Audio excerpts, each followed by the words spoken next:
Okay, Chevra, let's start. Here we go.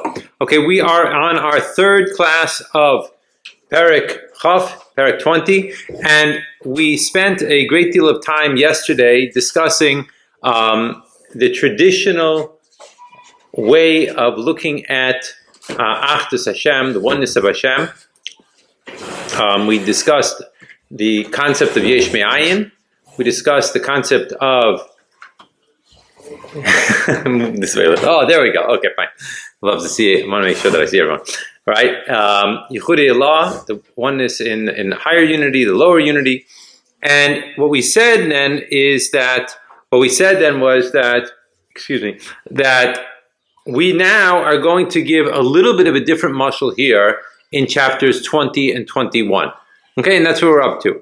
Okay, so here we go. We are holding about, 7 lines down? Let's see, 1, 2, 3, 4, 5, 6, 7. Okay, 8 lines down by the period. So here comes the mashal. Now, this is, remember, every mashal, right? Every mashal that we have, the objective of the mashal, otherwise known as the analogy, right, is in order to give us something that is much more tangible to us in order to understand something that is very intangible. Right now we're talking about the oneness of Hashem. You can't get much more intangible than that. Okay? So we want to bring something that is within our spectrum, right, that we can connect to, and then we can apply that to the oneness of Hashem. Throughout Chassidus is always using this mashal nimshal way of teaching things. Mashal means the analogy, something that is tangible, something that I could relate to something that is the nimshal, which is what it's compared to, which is something that is spiritual, that is out of worldly for me, right? So now, here we go. The mashal that we're going to give here is with regards to a word, the spoken word. Now, even though we can't necessarily see it with our own two eyes, we all, thank God, we all speak, and we all listen to people speaking, and so it's something that we could put our finger on in a much more clear way. So here he goes. By way of mashal, the way it is by the soul of a person. So when a person speaks one thing, right? So if you think about it, let's take the word, which word should we say? The word that I said already now 60 seconds ago. So let's just compare that, right? And I want to do it in a number of different ways. First, we start off by comparing the word, actually it sounds funny, the word, right? So we're going to say the word the word that I said 90 seconds ago. The word in comparison to, let's look at it in comparison to all the words that I said since we started our class, right? Maybe I said, 1,000 words, maybe 2,000 words. I have no idea how to count, but it's a lot, right? The word that I said now 120 seconds ago is pretty insignificant in comparison to all the words that I've said since we began our class. Now compare it to all the words I said, right, over the course of today. Right, we taught a number of different classes. We dedicated to, unfortunately, this wonderful girl that unfortunately passed away just this past week in Arizona. Actually, her father was a student here that she should have, and Lisa Neshama, Schus should go for her. So all the classes that we gave today, right? That one word, that I said now 3.5 minutes ago or 4 minutes ago, in comparison to all the words that I said over the course of the day, both in my classes and talking to students and talking to my family, talking to different people, very insignificant. What about compared to all the words that I said over the course of the past week, month, year, 10 years, 20 years, 30 years, 40 years, 50 years, right? If we look at it from that perspective, we recognize the insignificance of that one word. Even if I would have chosen a much more important word than the word it's still, relatively speaking, very insignificant in the greater scheme of things, right? So that's the first part of this discussion. So let's look at it again.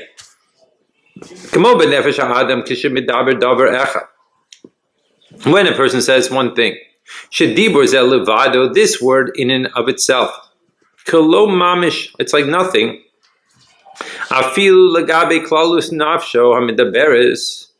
Right now, compared to this, so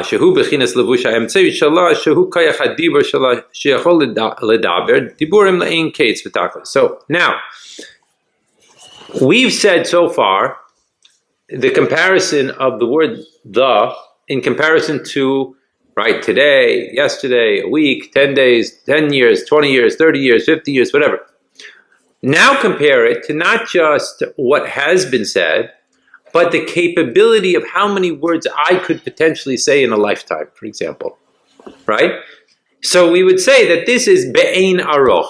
Be'ein aroch means there is no comparison. You cannot compare one word in comparison to all the words a person could speak over the course of a lifetime. It's just absolutely insignificant.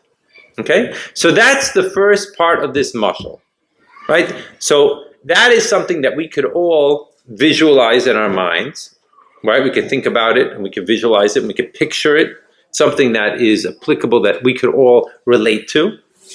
So when a person sits down to this meditation, right, the first thing he does is he clears his mind and then he starts to think like this. And he starts to, so to speak, visualize it or imagine it, right, in his mind's eye. How does this thing look? What would it look like in this one word in comparison to all these? Oh, it's be'ein aroch. It's no comparison. Now, that be'ein aroch it's true that the words ein aroch, it's no comparison, are correct. But there are different levels of what we're going to call ein aroch. For example, when I say the number 1 in compared to a trillion, you could say that's be'ein aroch. It's no comparison, right? On the other hand, you're still dealing with numbers. So as limited as 1 is compared to a trillion, or et cetera, how many numbers you want to put into our equation here, right? It's be'ein aroch, but it's all within the same be'ein aroch. It's all within the same article of, in this case, levush of speech, right? The middle garment of the soul. Now we're going to change that ein aroch. We're going to change that incomparability to not just words of speech, but now let's think about thoughts. So now we're not just going in terms of quantity, but now we're talking about quality.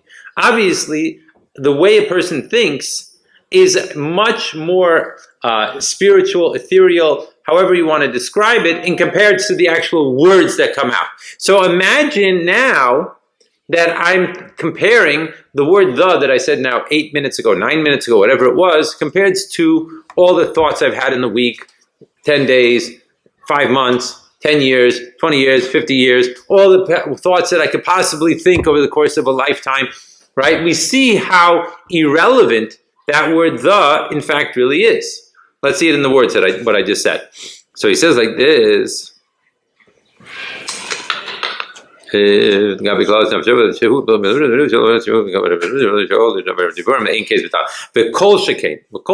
the more so. Let's talk about a more pneumistic garment. Namely, we know that there are 3 garments of the soul. We talked about that already in chapter 4, right? Starting with the one that is the most external to me is action. Then the middle one is speech. And then the most inner one is the idea of thought. So in comparison to all the thoughts a person has, shehu hamachshava, that this is the thought, shemimena nimshachu hadiburim, because we know that words come from thoughts, right? You think something, and then you speak. You know, sometimes some people, it seems like they don't do much thinking before they speak. That's true, but we're going to give them the benefit of doubt, and we're going to say that everyone thinks before they speak. At least the words that come out are based on some sort of thought process, right? Vehi chayoso, right? Because we know that the thought really is the source of speech, and not only is it the source of speech, but it's the energy, the chayus of the speech, right? Now, up until now, what we've been describing is only the garments of the soul. What about if we compared the word the that I said now 13 minutes ago to not the garments of the soul, but to my actual soul itself? Now, in the soul itself, there are different parts, right? We talked about this when we discussed this back in chapter 3, that we know that the soul is broken down into two main parts, right? There's the intellect, which is the higher part of the soul, and then there's the emotions, which is the lower part of the soul. And generally speaking, what we want to see happening is that the intellect is supposed to be driving the emotions to go in a certain way, as opposed to the emotions driving the intellect, right? So now, in comparison to the soul itself, let's see how insignificant that is. So then he says, "Ve'ein tzarich loymar." We don't need to say legabe mahus va'atzmus hanefesh, in comparison to the actual essence of the soul itself. Shehein eser b'chinosecha hanal chabad, etc. Now this is the 10 levels of the soul as we described before. Now it's interesting to note also in chapter 3, if you go back to chapter 3, you'll see that it talks about that this is the essence of the soul. Now, in Tanya, when we talk about the essence of the soul, we're talking about the 10 spheros or the 10 koichos of the soul. Elsewhere in Chassidus, we talk about the essence of the soul as being actually even a higher level in the soul, or a deeper level, however you want to describe it, right, of the soul.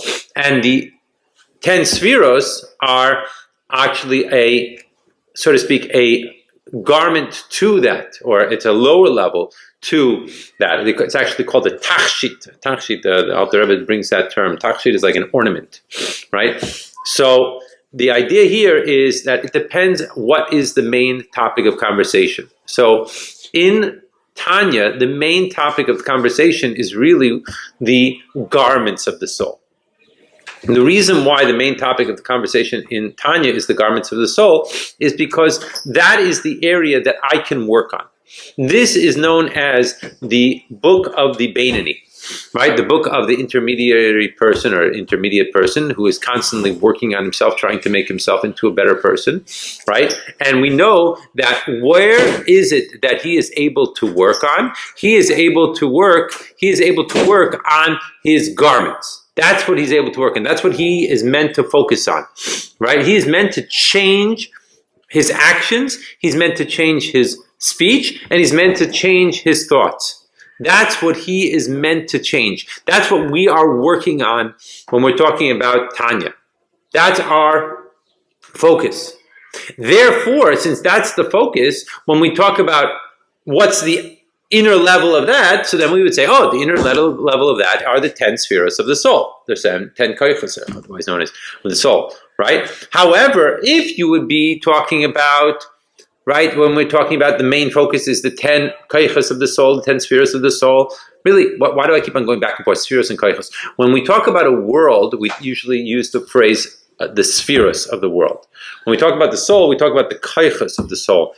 But as it explains in chapter 3, chapter Gimel of Tanya, we know that the koichos, the powers or the tools of my soul, are a direct descent from the spheres of the that are taking place in the world. And therefore, when we talk about the soul, we talk about the koichos. So in other places where we're focusing on the koichos of the soul, when we say the essence of the soul, then we're not talking about the spheres. We're talking about something much deeper than that. But when we're focusing on the garments, then the essence of the soul would be the 10 koichos. Am I making myself clear? Is that good? Got it? Okay, so now, in comparison to the garments of the soul, ve'ein tzarich loymar legabe mohus va'atzmus hanefesh. So in comparison to the essence of the soul, shehein eser b'chinosecha hanal, which are the 10 levels that we described before, chabad, right? And it says chulu, etc., which means chabad, and of course then the emotions that go, right? Shemehen nimshachu osios machshava zu hamulubshos b'dibor zeh kishmidaber.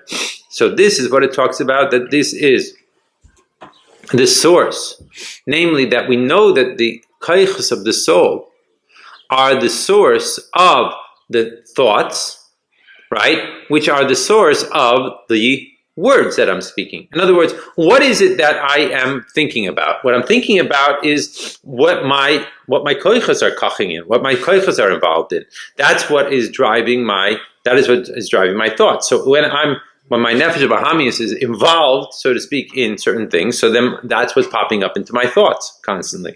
My nefesh elokis is involved, that's what's popping up into my thoughts, right? So we see now we're taking it back, not just the word compared to other words of speech, but now we took it back not just to words, but we took it back to thought.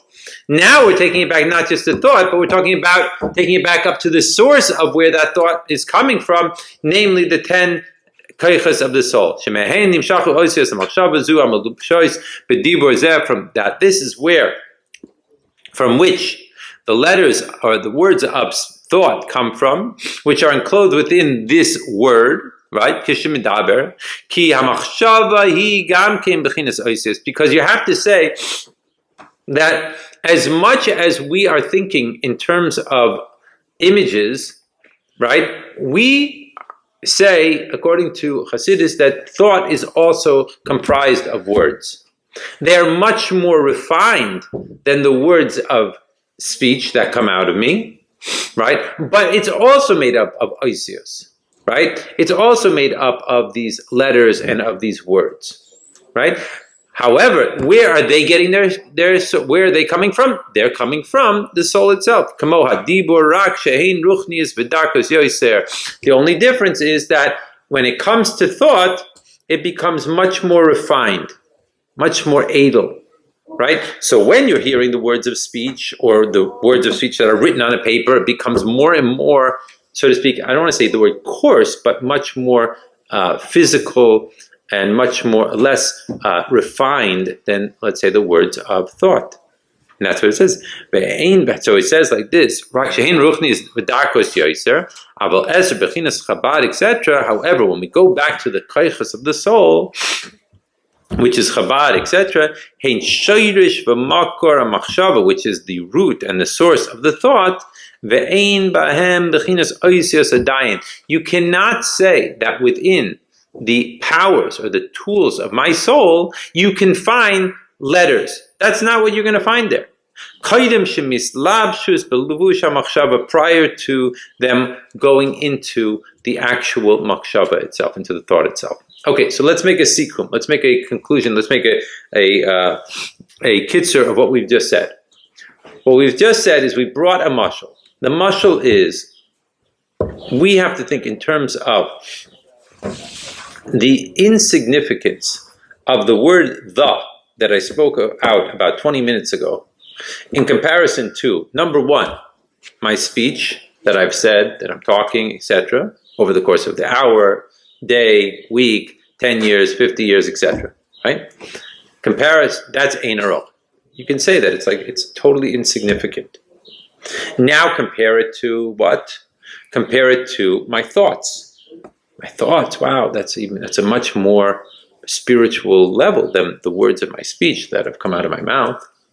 Now compare it to not just the words of my thought or the letters of my thought, let's compare it to the actual powers of my soul. There, you can't even say that there are letters or there are words. You can't say that. That is before you even get to that point. Okay? So this is where we're going to leave off for today. We're going to stop here. And we're going to see that where we're going to go from here is we're going to get more into the development of that concept, going back further into the comparison to the actual soul itself. Okay, let's stop here.